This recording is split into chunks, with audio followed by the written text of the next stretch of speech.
Buenas noches, muy buenas noches, bienvenidos. Bienvenidos, estamos en Makini, esto es Color Visión y aquí estamos. Miren, yo le llamo el secreto mejor guardado de la lucha electoral por la alcaldía del distrito.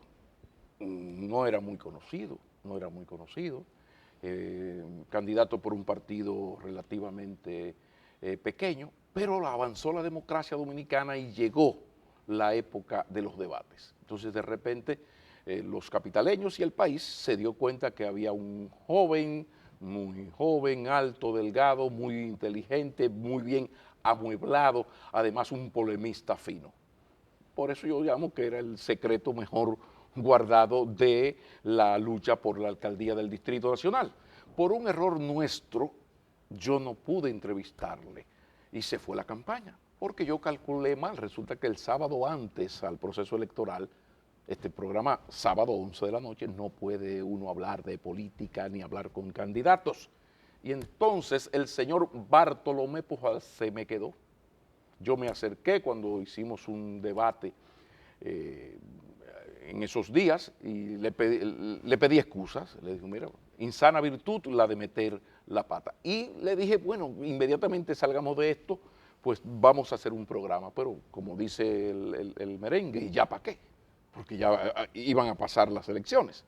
Pero bueno, nada es tan malo, ni tan maldito, ni tan desgraciado, que no traiga, aunque sea una cosita pequeñita positiva, porque toda esta cosa terrible que ha ocurrido, esta histórica suspensión de un proceso electoral, es una cosa única en América Latina, única en la vida electoral dominicana, funesto.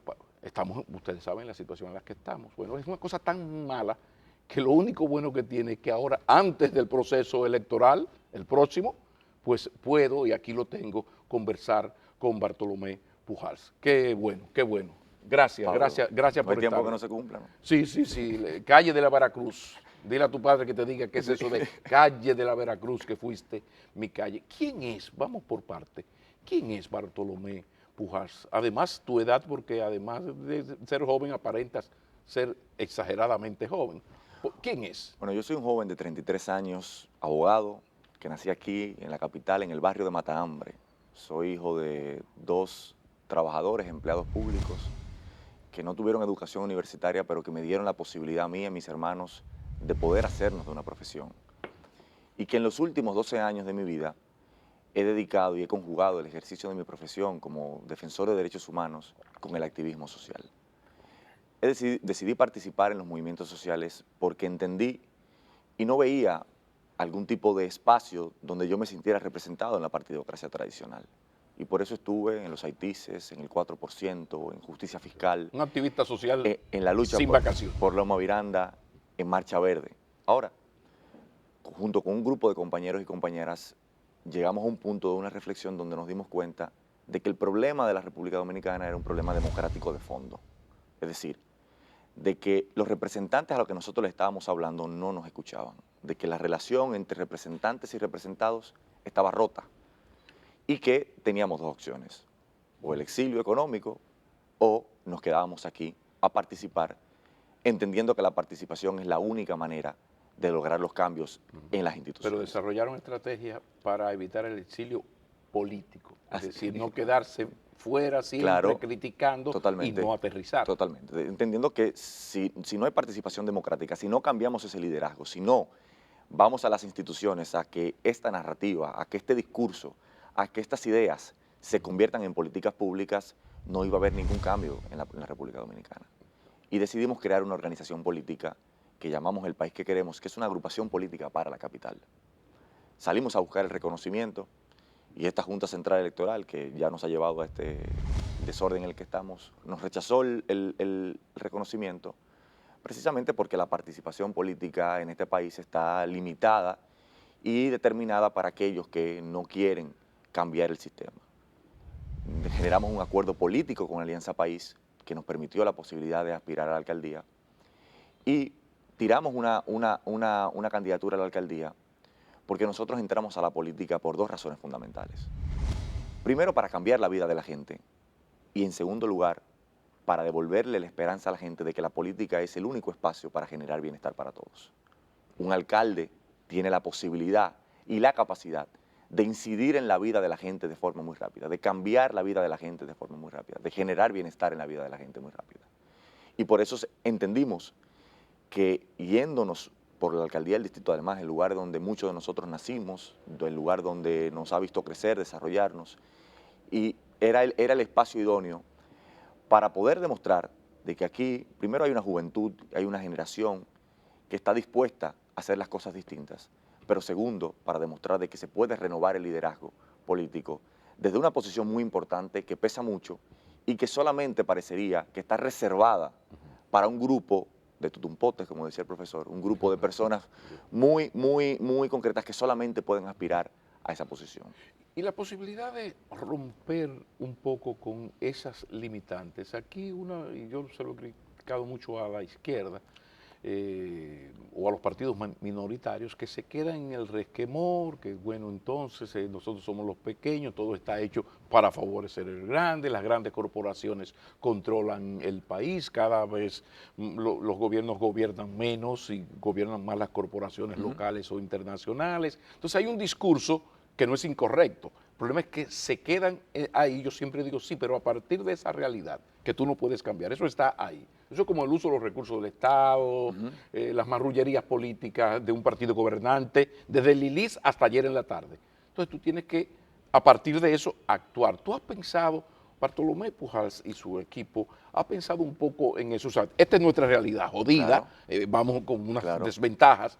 Ahora, vamos aceptado esto, ¿de qué manera yo puedo avanzar? ¿Ustedes han pensado eso? Por favor, Mira, por favor. habida cuentas de eso, nosotros hemos decidido participar. Eso no indica que uno lo denuncie en cada momento y de que luche contra ello. Ahora, yo creo que hay que entender para cómo tú participas hoy, cuál es el sujeto político.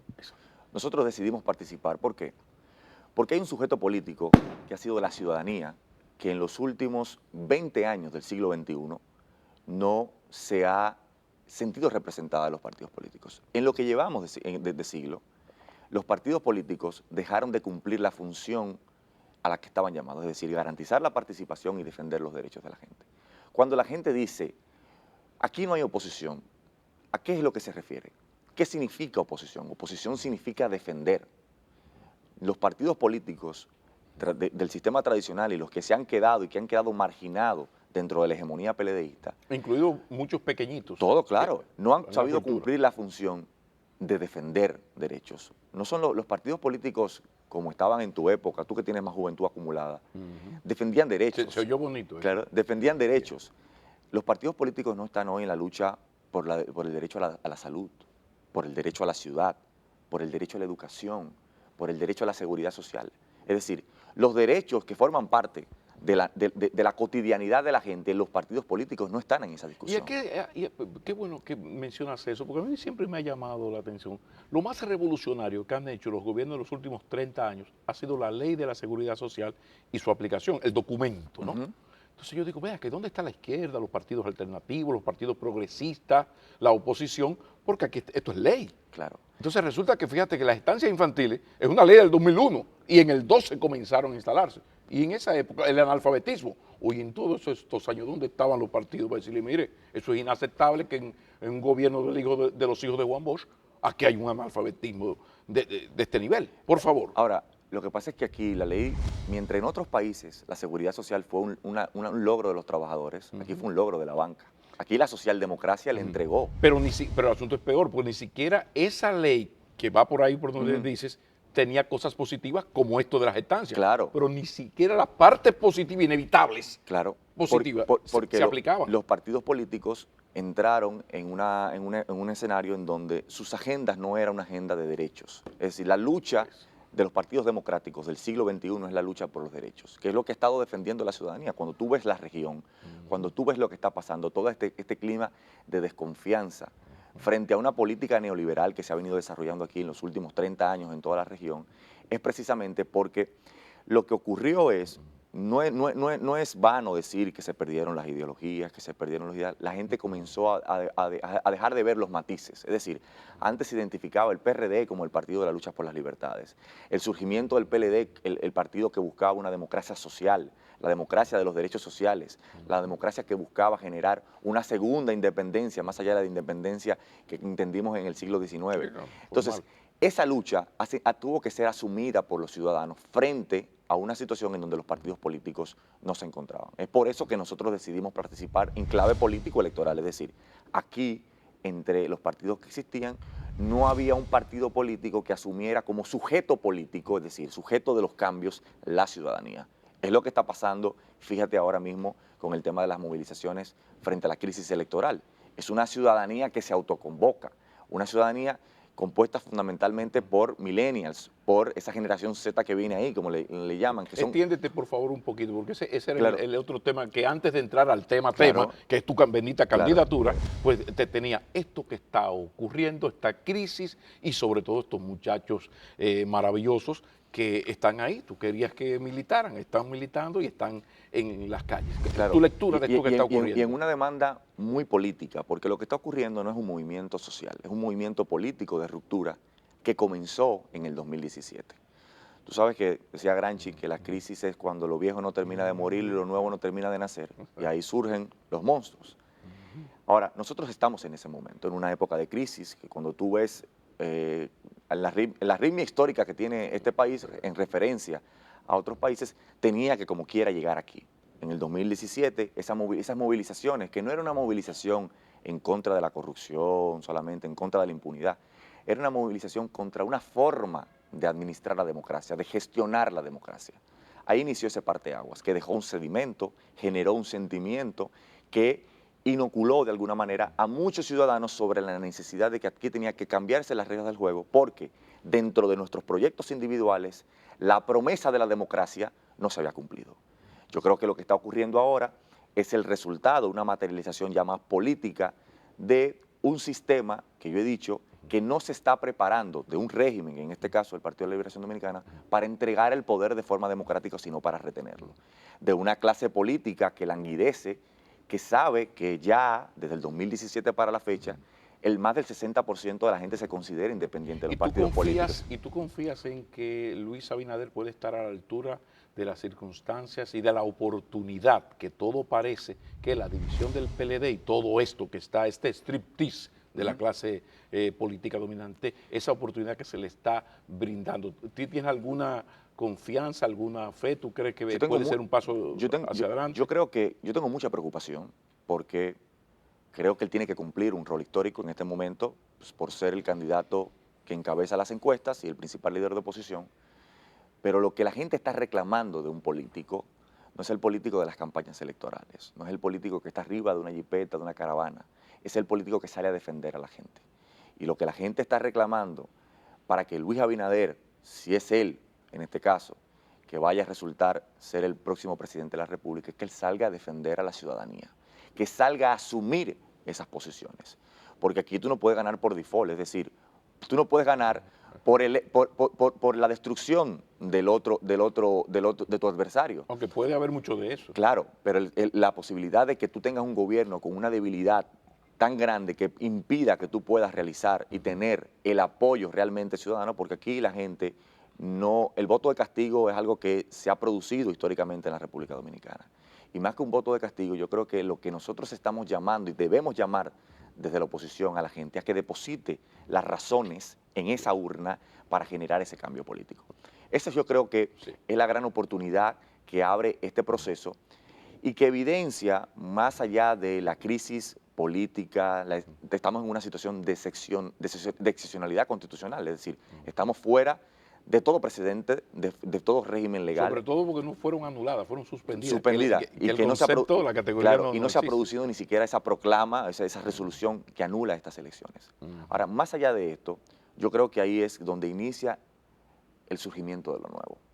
El surgimiento de lo nuevo, que es precisamente el compromiso que candidaturas como nosotros, que más allá de una candidatura es la idea de abrir realmente un nuevo camino, abrir realmente la posibilidad de romper con una forma de hacer política vertical, de acuerdos de apocentro, de espalda a la ciudadanía, y que busca generar un nuevo rol en el ejercicio de la política que implica la defensa de los derechos de la gente como agenda política programática.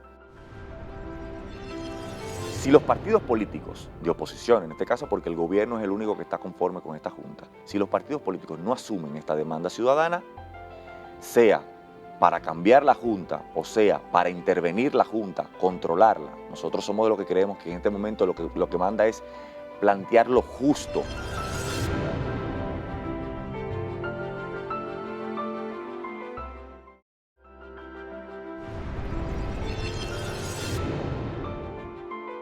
Uno ve estas protestas y esta militancia ciudadana, sobre todo la joven que uno saluda y apoya mucho desde la Marcha Verde y antes de, pero de repente hay que ir a la realidad, a la realpolitik. Y a veces en el entusiasmo los adversarios se olvidan que el PLD es un partido fuerte, claro, hegemónico, casi prácticamente hegemónico, que todas estas protestas tienen que ver mucho con una clase media baja hacia arriba, que no llega, aunque las estadísticas oficiales digan lo contrario, no creo que llegue a 3 de cada 10 dominicanos. Eso está más abajito y que me perdone. Entonces, en este escenario, a veces pienso como que no se toma en cuenta ese poder acumulado del PLD, ese voto duro e incluso toda esta política social de los últimos 12 años, las estancias infantiles que no estaban, la jornada escolar que no estaba, muchas cosas que no estaban. ¿De qué manera como aterrizar la realidad para enfrentar esto de forma tal que no haya un autoengaño y se queden un poco en esa cultura política del de nunca aceptar derrotas, con el agravante que con esta crisis de confianza, yo me pregunto, óyeme, ¿y a quién le va a decir en la cultura política de nunca ser derrotado a un opositor, mira, tú perdiste con este problema? No, aquí, aunque claro, tú me ganes por 500,000 votos, yo voy a decir que no. Hablemos un poco de esa parte, por favor. Esta crisis política tiene una particularidad muy distinta a las demás, a las otras, y sobre todo este proceso de movilización. Sí. Es un proceso de movilización que se da previo a unas elecciones presidenciales, a 3 meses de unas elecciones presidenciales y en el marco de una crisis electoral. Uno de los problemas que tenía, por ejemplo, Marcha Verde, de donde yo vengo, es que no tenía una representación política, es decir, una organización política que pudiera asumir ese discurso, porque la oposición no supo asumir el discurso que la ciudadanía que salió a marchar tenía. ¿Tú eras de lo que consideraba que se debió crear un movimiento político en vez de desgranarse como ocurrió? No, yo era de lo que pensaba que de ahí iba a salir expresiones como la nuestra. O sea, yo vengo de ahí, iba a salir un liderazgo. Sí, pero una expresión, un Podemos, y quizás algo más, no lo que ocurrió, que ahora este es candidato a diputado por tal cosa, este candidato, tú mismo creaste tu movimiento, pero aquello que era tan fuerte se desgranó. Yo te pongo un ejemplo. En España, el 15M en el 2011, después del 15M ganó Rajoy. Ahora, Podemos surgió y Ciudadanos surgieron en el 2015, 4 años después. Nosotros estamos en un proceso que pudiera parecerse y lo que ha pasado también en toda la región. Ahora, esta crisis política, esta indignación está asociado a la fuerza del voto. Es decir, aquello era algo más abstracto, aquello era un grito, el primer alarido de que decía, me duele aquí, este sistema no está funcionando, la promesa de la democracia no está siendo cumplida. Ahora, lo que la gente está reclamando ahora es una demanda política muy concreta y aterrizada. Es que se violentó las dos aristas del derecho al sufragio, la de elegir y la de ser elegido. Y la gente está asociando unos niveles de restricción de la democracia a la imposibilidad que tuvieron de poder ejercer ese voto. Es decir, de poder utilizar el voto no como para llevar a una persona a un puesto institucional, sino entendiendo el voto como la única posibilidad de generar cambios para mi proyecto individual y el proyecto colectivo. Eso es lo que ha generado aquello, yo hablo de que se reunió el hambre con las ganas de comer. Exacto. La militancia ciudadana responsable con la militancia político-partidaria. Totalmente. También. Entonces, ¿cuál es la terrible consigna? La consigna ahora es, se van. Es una consigna democrática muy concreta. Pero que es política, nada claro, de activismo social, claro, no, esto es que se sepa que no esta era es una lucha ya política y yo diría que de alguna manera partidaria, porque se sabe que no es Alianza País quien va a luchar por la presidencia. Claro que no, y además, O sea, ya eso está. Que es fundamental, es una de las cosas que yo le digo a esta juventud que está movilizada y que yo creo que tiene que mantenerse movilizada, porque la movilización es lo único que va a tener la fuerza política para poder lograr que se respete la voluntad popular. Ahora, si los partidos políticos de oposición, en este caso porque el gobierno es el único que está conforme con esta Junta, si los partidos políticos no asumen esta demanda ciudadana, sea para cambiar la Junta, o sea, para intervenir la Junta, controlarla, nosotros somos de lo que creemos que en este momento lo que manda es plantear lo justo, no lo conveniente, porque lo conveniente termina siempre enlatado dentro de la hegemonía PLDista. A quien le conviene que se quede. Sí. ¿Cuál sería la propuesta? Porque todo viene con que si se sustituye los jueces de la Junta, habría entonces que modificar la Constitución, a lo que también toda la oposición se opone. ¿Cuál sería el salvamento? ¿Blindar a la Junta con la OEA, las embajadas? ¿Qué tú propones? Dado que no se puede sacar a los actuales y a los suplentes porque se pasarían los 30 días que manda la ley. Sería un lío terrible. Aquí se modificó la Constitución. Yo estoy en contra de la modificación, pero aquí se modificó la Constitución para fines de reelección en 15 días. Ahora, no, a eso me refiero, sí, pero la oposición toda, o sea, para la oposición es inaceptable tocar la Constitución, a eso me refiero. En 19 días y 500 noches sin Joaquín Sabina. Y es correcto. Ahora, ¿cuál es el planteamiento que nosotros estamos haciendo? Nosotros estamos en una situación de excepcionalidad constitucional. Regirnos por la institucionalidad PLDista implica jugar las reglas del juego del actor hegemónico que es el PLD. Cuando yo digo actor hegemónico es que nosotros, la oposición discute la política en los términos que el PLD quiere. Es decir, el PLD te pone unos límites y no te puedes pasar de ahí. Y eso evidentemente la política es el arte de lo posible, de construir otro tipo de cosas. Por eso te hago la pregunta, ¿qué hacer ante este drama? Un acuerdo político ciudadano en donde todo el liderazgo político, que tiene que incluir incluso el PLD, porque el PLD tenemos que presionarlo a esto, la ciudadanía decidamos, estos son los jueces, titulares y suplentes, que vamos a elegir. Y que el Senado ¿Y quién dice eso? Porque hay un Congreso que lo eligió el pueblo, que tiene sus calidades. El Senado va a actuar como órgano solamente para refrendar lo que el acuerdo. ¿Quién va a participar en ese acuerdo? ¿Con cuáles calidades? Unos señores, ese todo es peligroso. O sea, ¿quién le va a decir al Congreso, al Congreso, al Senado específicamente, que este no es aquel? Todo el liderazgo político nacional. El único que no quiere que haya consenso y diálogo, evidentemente, es el PLD, porque quiere que se mantenga la Junta.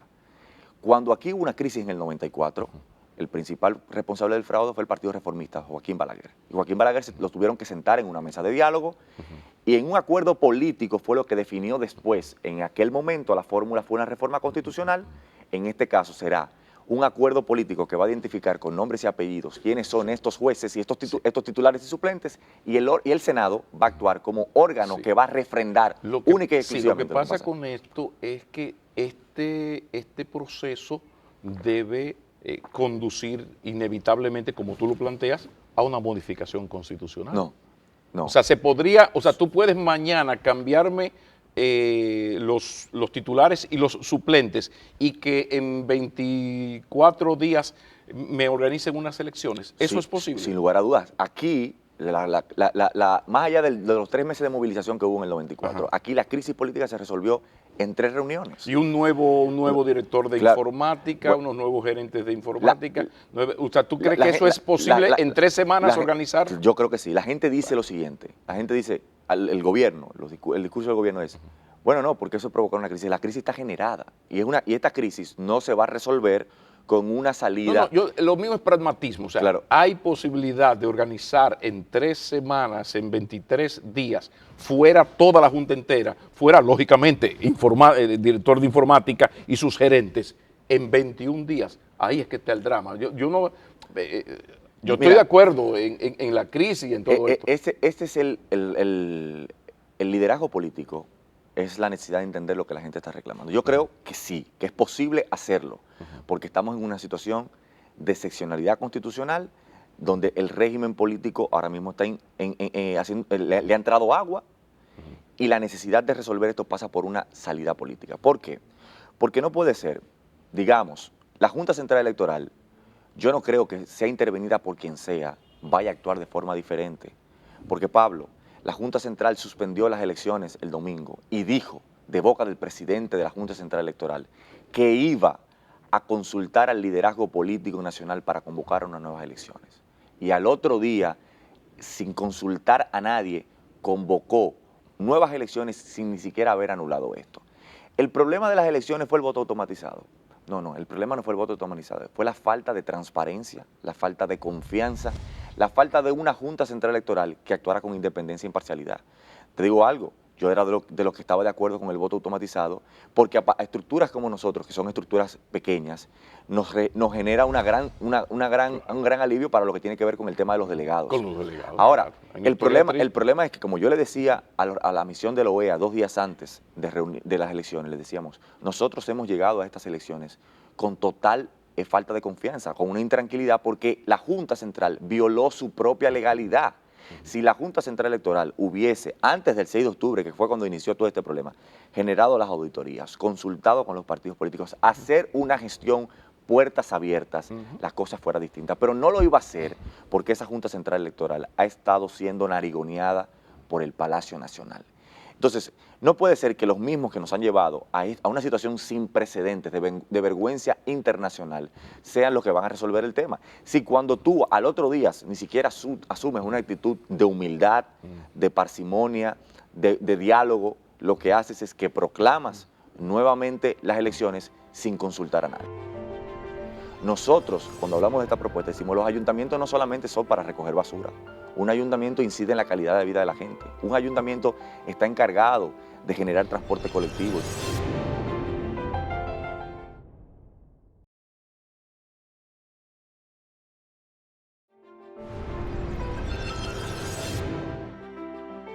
Seguimos por ahí, no voy a poder entrar en el tema nodal de esta entrevista, que es tu candidatura, porque yo insisto en el problema de las calidades. O sea, que hay un Congreso electo más o menos democráticamente, hay unos representantes electos democráticamente, hay unos procedimientos. Entonces es sumamente peligroso el asunto de que tú, bueno, por ejemplo, yo estoy totalmente en desacuerdo de esto de los notables. Entonces Claro. nos vamos a buscar unos notables. No. Aquí hay una constitución que tiene unas reglas de juego. El problema está que, si seguimos por ahí no terminamos, es que al mismo tiempo, por otros temores, nadie quiere aceptar la modificación constitucional. Pero hablemos de tu propuesta, porque si seguimos ahí, no vamos a terminar y ya estamos en campaña por la alcaldía del Distrito Nacional.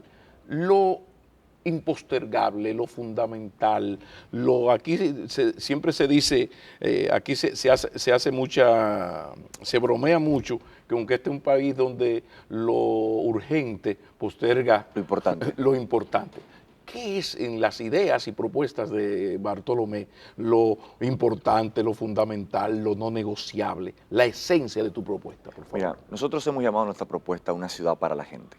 Una propuesta que está basada en un derecho que tanto tú como yo y los televidentes tienen, que es el derecho a la ciudad, que es la posibilidad de disfrutar el territorio en condiciones de igualdad, es decir, que ricos y pobres puedan disfrutar en condiciones de igualdad el territorio.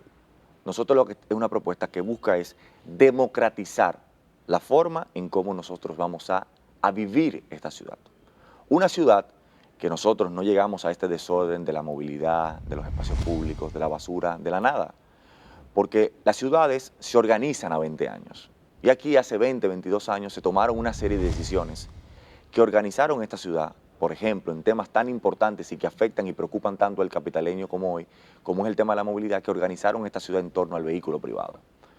Nosotros hemos identificado 4 grandes ejes: la movilidad, los espacios públicos, la basura o residuos sólidos y el tema de la seguridad y cultura de paz. Cuando yo hablo del tema de la movilidad, siempre recuerdo una anécdota de Halle Herman, que hace poco cumplió 4 años de fallecido y que es una persona que inspira bastante esta propuesta. Tú te acordarás en el 98 cuando él mandó a remolcar la jipeta de Yandino Peña, que estaba parqueada en el carril exclusivo que había de la ONSA, que estaba iniciando. Y el entonces ministro de la Presidencia, hoy presidente de la República, le mandó una carta donde le decía: me preocupa su excesivo celo en el cumplimiento de la ley. ¿Qué fue lo que pasó allá, más allá de la anécdota? Se impidió una visión que buscaba organizar esta ciudad de forma colectiva y no de forma individual, de que no se organizara la ciudad en torno al vehículo privado. ¿Qué es lo que nosotros estamos diciendo desde la propuesta de una ciudad para la gente? De que el ayuntamiento, conforme a la ley de ayuntamientos y de la ley de movilidad, tiene esas competencias y que por tanto nosotros tenemos que recuperar esa competencia para gestionar aquí el tema del transporte colectivo, que es una función de los ayuntamientos, pero que históricamente el gobierno central a codazos se la ha ido quitando a los ayuntamientos, pero que los ayuntamientos también convenientemente se la han quitado. Lo que pasa es que también que ahí entra algo que tú has planteado mucho, lo de la militancia ciudadana y la calidad de la ciudadanía, porque yo viví muy de cerca esa anécdota, Sí. yo estaba ahí. Y una cosa maravillosa fueron las palabras de Hamlet Herman a la tropa. Después que pasa eso, usted me lo trae, si me lo tiene que traer amarrado, usted lo trae. O sea, Claro, ese temperamento de Hamlet, ¿no? autoridad. Entonces después reúne a esos y los empodera, ¿no? Aquí, óyeme, aquí si él puede ser el hijo de, ¿cómo era? Sí, Hamlet. sí. A partir de ahí fue aquella luna de miel de la autoridad de Hamet. Se Claro. fue Hamlet, que era el que resistía la tentación y se atrevía a enfrentarse Era el dique. con respeto, se atrevía a enfrentarse a Leonel Fernández, al presidente, Sí. no a Minitrico y la Sí. cosa. Entonces, eso se nos cayó, pero tuvo que ver porque de alguna manera dejamos a Hamlet Herman solo. No Así hubo es. una fuerza que le dijera al mismo poder político, no, este señor está haciendo lo correcto, cuidado si me lo toca y vamos a echar para adelante. Claro, es un momento Terrible. distinto, un momento en donde también había un proceso ya que como había comenzado de desmovilización de la ciudadanía.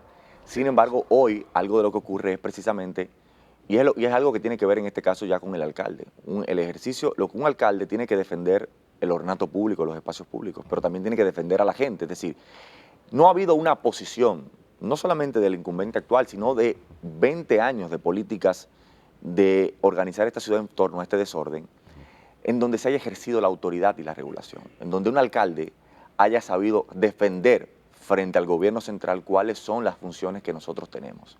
Porque Por ha habido eso- un desmonte del poder municipal claro. y lo hemos tolerado los ciudadanos. Claro, totalmente. Porque lo que hace un líder político también es, cuando se ve frente a esta situación, convoca a la gente, llama a pedir el apoyo de la gente, pide y socializa sobre estos temas. Es decir, genera y dice, miren señores, una de las cosas que nosotros le estamos hablando es aquí, porque parte de lo que hace también un político en el marco de una campaña es pedagogía. Es decir, nosotros cuando hablamos de esta propuesta decimos, los ayuntamientos no solamente son para recoger basura, un ayuntamiento incide en la calidad de vida de la gente, un ayuntamiento está encargado de generar transporte colectivo y nosotros, por ejemplo, hemos dicho que vamos a crear un plan piloto en el polígono central ampliado, Kennedy, Máximo Gómez, Luperón y Centro de los Héroes, donde existan 4 o 5 líneas de transporte colectivo con carril exclusivo, precisamente para que la gente pueda entender que existen alternativas. Porque lo que pasa hoy, Pablo, es que tú y yo tenemos un vehículo privado porque no tenemos alternativas. Porque, por ejemplo, cuando tú vas a la Gran Vía en Madrid, yo sé que a ti te gusta Madrid, tú utilizas el transporte colectivo. No, y viví casi 7 años y solamente el último año tuve un vehículo. Entonces, no era necesario. Hay metro, hay entonces tú vas es otra cosa. a la Gran Vía o vas Sí, a la sí, Quinta sí, sí, Avenida o vas a la 9 de Julio en sí, Buenos sí, Aires y la gente utiliza el transporte colectivo porque tiene alternativas. Claro, Y lo que claro. ha pasado aquí es que más allá de resolver los problemas principales de estos próximos 4 años para poder organizar esta ciudad en torno a soluciones colectivas, no en torno a que tú te resuelvas tu problema individual, es organizar esta ciudad en función de los próximos 20 años.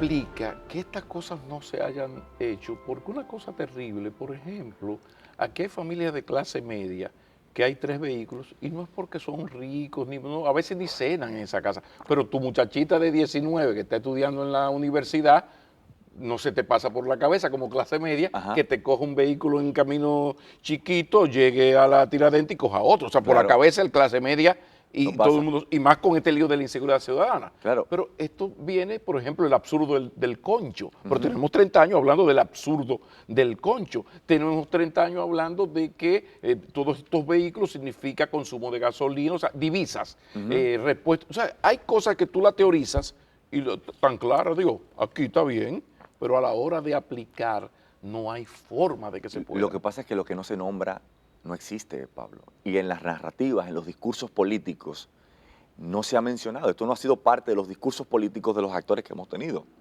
Pero se ¿Cuál ha es? teorizado muchísimo y hay hasta estudios que Pero, demuestran que eso hay que hacerlo. El problema pero, es la voluntad pero política. teorizan los expertos, teoriza la gente que tiene preocupación por esto, que son urbanistas, que tienen tiempo para nosotros. Pero el liderazgo político, volvemos al punto inicial.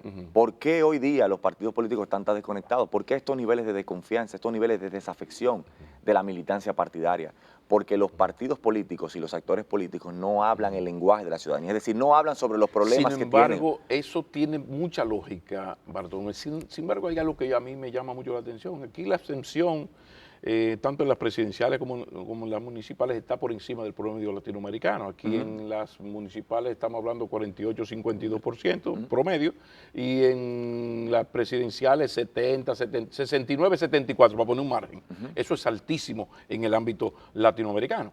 De esos que votan, el 96-97% lo hacen al bloque PLD o al bloque partido líder de oposición.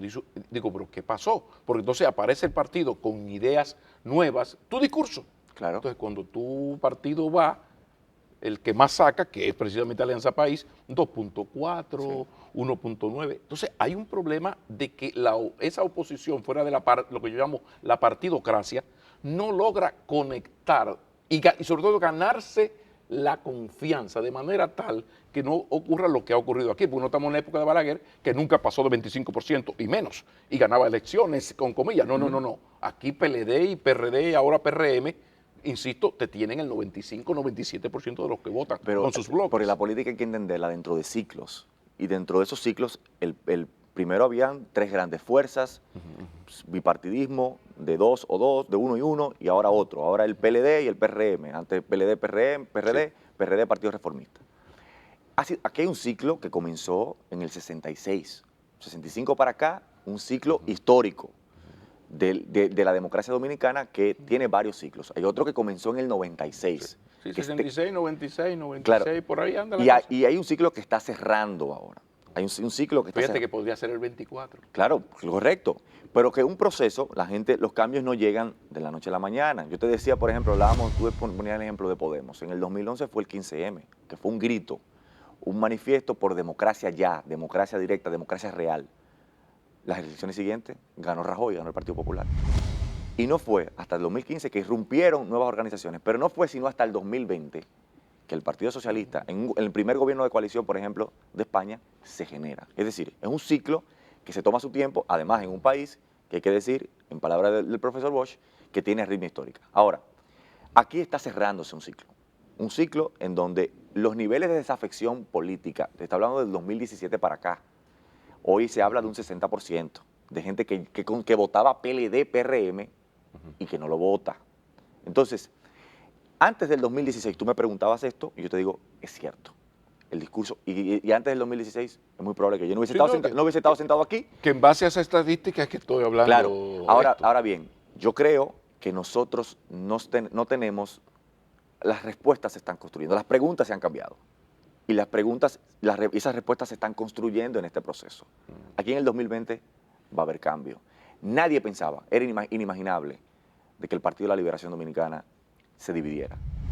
Es una manera de llamarle presidente a Luis Abinader, claro. Porque la capacidad de dañarse que tienen esos dos pedazos, sí. En morado o en verde, eso es una bomba atómica. Entonces, pero mi papá siempre me decía, ellos no son suecos, se van a dividir. Pero era algo inaminable porque era un partido hegemónico, un partido con reglas claras en lo que tiene que ver con el centralismo democrático para mantener este orden.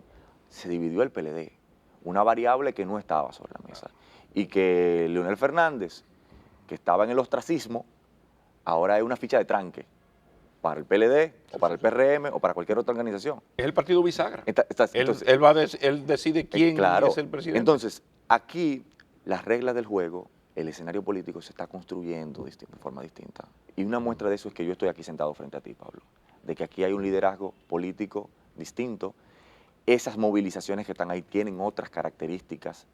Es una juventud con un nivel de claridad que no se deja mediar, es decir, que sabe perfectamente lo que está planteando en términos, con su forma creativa, y que yo creo que ahora todos esos patrones se comienzan a caer. Aquí ahora los politólogos van a tener que leer mucho y tirar muchas páginas para la izquierda, pero más que páginas para la izquierda, sobre todo estar conectado con lo que está pasando. Aquí inició ese proceso de nacimiento de lo nuevo, Sí. donde el discurso, las narrativas, yo creo que parte de lo que ha hecho sobre todo la campaña nuestra es que le ha cambiado la narrativa a muchos actores, es decir, le ha cambiado la forma de discutir la política, de plantearse las campañas, y donde la misma partidocracia tradicional sabe que tiene que hacer algo, hacer un poco gato pardo para tratar de no quedar marginado. Y la historia está ahí, porque tú agarras de Lili a Rafael Leónidas Trujillo, cero mata cero,